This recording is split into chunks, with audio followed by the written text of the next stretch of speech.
A Tale of Two Cities by Charles Dickens. Book the Third, The Track of a Storm. Chapter 11, Dusk. The wretched wife of the innocent man thus doomed to die fell under the sentence as if she had been mortally stricken. But she uttered no sound, and so strong was the voice within her, representing that it was she of all the world who must uphold him in his misery and not augment it, that it quickly raised her, even from that shock.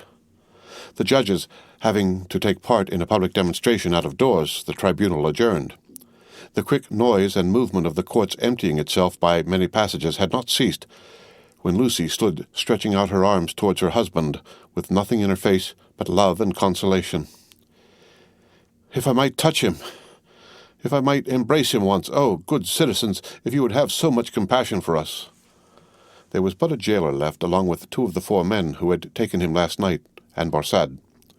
The people had all poured out to the show in the streets. Barsad pronounced to the rest, "Let her embrace him, then. It is but a moment." It was silently acquiesced in, and they passed her over the seats in the hall to a raised place where he, by leaning over the dock, could fold her in his arms.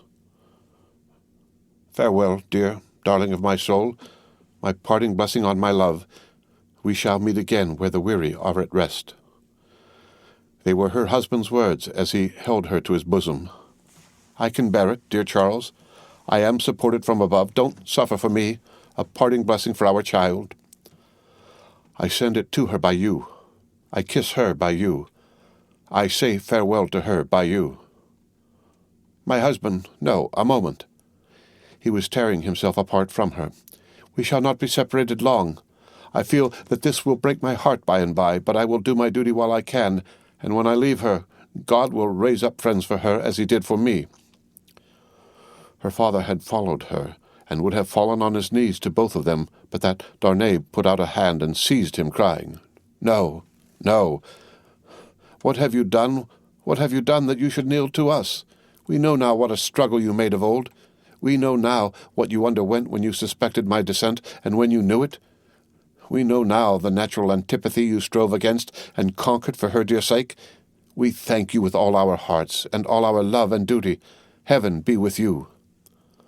Her father's only answer was to draw his hands through his white hair and wring them with a shriek of anguish. "It could not be otherwise," said the prisoner. "All things have worked together as they have fallen out.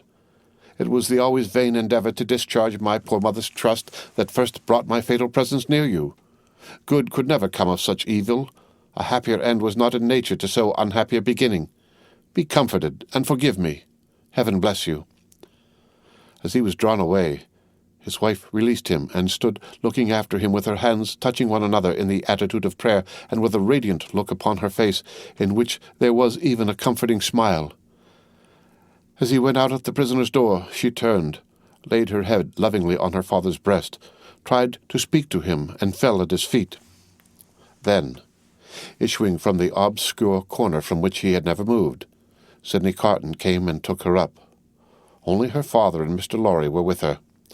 His arm trembled as it raised her and supported her head, yet there was an air about him that was not all of pity, that had a flush of pride in it. "Shall I take her to a coach? I shall never feel her weight." He carried her lightly to the door and laid her tenderly down in a coach. Her father and their old friend got into it, and he took his seat beside the driver. When they arrived at the gateway where he had paused in the dark not many hours before, to picture to himself on which of the rough stones of the street her feet had trodden, he lifted her again and carried her up the staircase to their rooms. There he laid her down on a couch where her child and Miss Pross wept over her. "Don't recall her to herself," he said softly to the latter. "She is better so. Don't revive her to consciousness while she only faints." "Oh, Carton, Carton, Carton!" cried little Lucie, springing up and throwing her arms passionately round him in a burst of grief. "Now that you have come, I think you will do something to help Mamma, something to save Papa. Oh, look at her, dear Carton. Can you, of all the people who love her, bear to see her so?" He bent over the child and laid her blooming cheek against his face. He put her gently from him and looked at her unconscious mother. "Before I go," he said, and paused, "I may kiss her?" It was remembered afterwards that when he bent down and touched her face with his lips, he murmured some words. The child, who was nearest to him, told them afterwards, and told her grandchildren, when she was a handsome old lady, that she heard him say, "A life you love."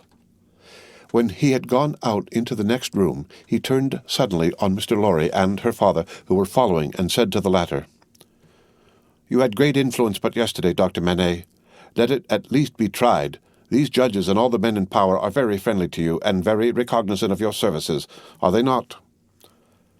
"Nothing connected with Charles was concealed from me. I had the strongest assurances that I should save him, and I did."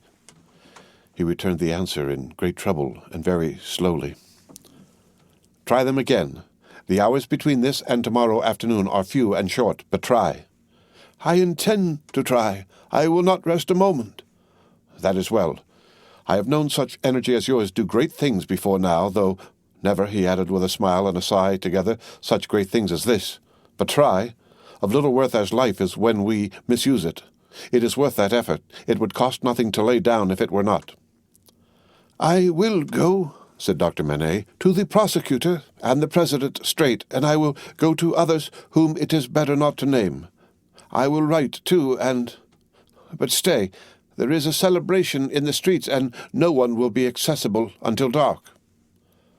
"That's true. Well, it is a forlorn hope at the best, and not much the forlorner for being delayed till dark. I should like to know how you speed, though mind, I expect nothing. When are you likely to have seen these dread powers, Dr. Manette?" "Immediately after dark, I should hope, within an hour or two from this." "It will be dark soon after 4. Let us stretch the hour or two. If I go to Mr. Lorry's at 9, shall I hear what you have done, either from our friend or from yourself?" "Yes." "May you prosper." Mr. Lorry followed Sidney to the outer door, and touching him on the shoulder as he was going away, caused him to turn. "I have no hope," said Mr. Lorry in a low and sorrowful whisper. "Nor have I. If any one of these men, or all of these men, were disposed to spare him, which is a large supposition, for what is his life or any man's to them, I doubt if they durst spare him after the demonstration in the court. And so do I. I heard the fall of the axe in that sound." Mr. Lorry leaned his arm upon the doorpost, and bowed his face upon it. "Don't despond," said Carton very gently. "Don't grieve. I encouraged Dr. Manette in this idea because I felt that it might one day be consolatory to her. Otherwise she might think his life was wantonly thrown away or wasted, and that might trouble her."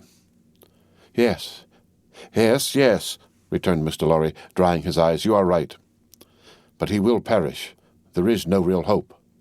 "Yes, he will perish. There is no real hope," echoed Carton, and walked with a settled step downstairs. The end of Book the Third, The Track of a Storm, Chapter 11.